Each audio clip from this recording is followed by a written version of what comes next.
When we think of ancient Greece, what comes to mind? Gleaming marble temples, wise philosophers in white robes, the Olympic Games, and the birth of democracy. It's a beautiful, idealized image. But this polished picture hides a much darker, more brutal truth. Ancient Greece wasn't just a peaceful land of thinkers and artists. It was a violent world built on a foundation of endless war, widespread slavery, unimaginable cruelty, and a constant, desperate fight for survival.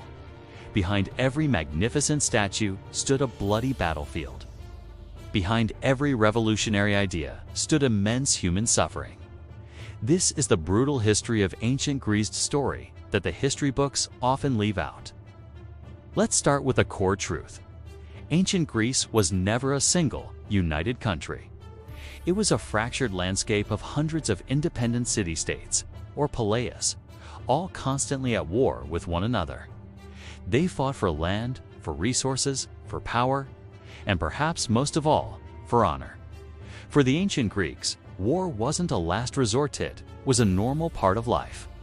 From a young age, Greek men were conditioned for combat. To refuse military service was to invite shame, exile, or even death. Entire generations grew up knowing that their destiny was likely to end on a battlefield.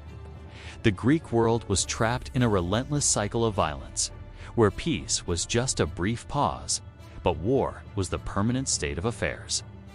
No conflict illustrates this self-destructive nature better than the Peloponnesian War. This was a devastating civil war fought between the two great powers of the time, Athens and Sparta. It dragged on for nearly 30 years, tearing the Greek world apart from the inside. Cities were burned to the ground, farmlands were torched, leading to widespread starvation. Plague and disease swept through crowded cities, killing thousands. Athens, once the shining beacon of culture, art, and democracy, was reduced to a state of chaos and paranoia. The pressures of war caused society to unravel. Families turned against each other. Long-held morals collapsed. Even democracy itself began to falter under the strain. The Peloponnesian War didn't defeat a foreign enemy. It was a war where Greece destroyed itself. And when we talk about brutality, no city embodies it more than Sparta. In Spartan society, life was judged from the moment of birth. Babies deemed weak or imperfect were often left on a mountainside to die. At the tender age of 7, boys were taken from their families and thrown into the agoge, one of the most ruthless military training systems in all of history. These children were systematically beaten, starved, and forced to fight each other. They were taught to endure unimaginable pain without showing any emotion, without crying. Compassion was considered a weakness. Empathy was a flaw to be stamped out.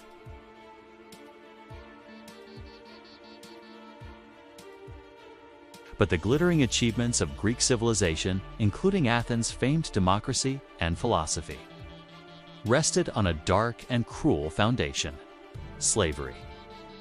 The very concept of Greek freedom was built on the backs of millions who had none.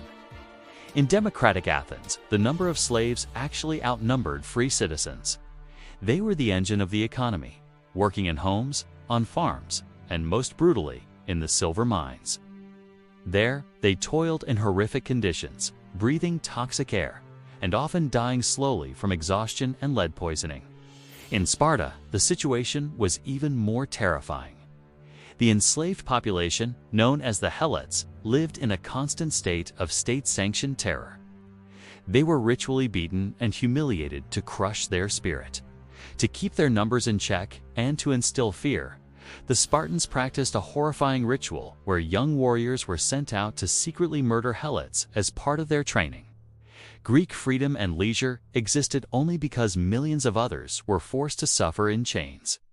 The warfare of the ancient Greeks was just as merciless. When a city dared to resist a more powerful aggressor, the consequences could be catastrophic. Sieges often ended with the entire population being punished. One of the darkest and most infamous examples is the Siege of Melos during the Peloponnesian War. Athens, the great democracy, invaded the small, neutral island of Melos and demanded its surrender. The Melians, wanting to remain independent, refused. In response, the Athenian army conquered the island, systematically executed every adult man, and sold all the women and children into slavery.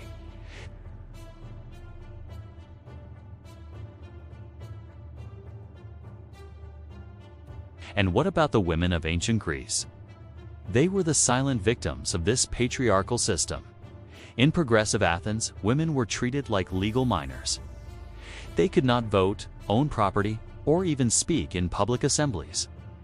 They were usually married off as young teenagers, passed from the control of their father to their husband, and expected to remain silent and secluded within the home.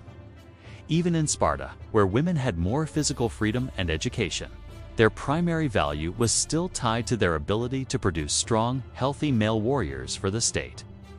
Across the Greek world, women had virtually no voice in the civilization they worked so hard to sustain.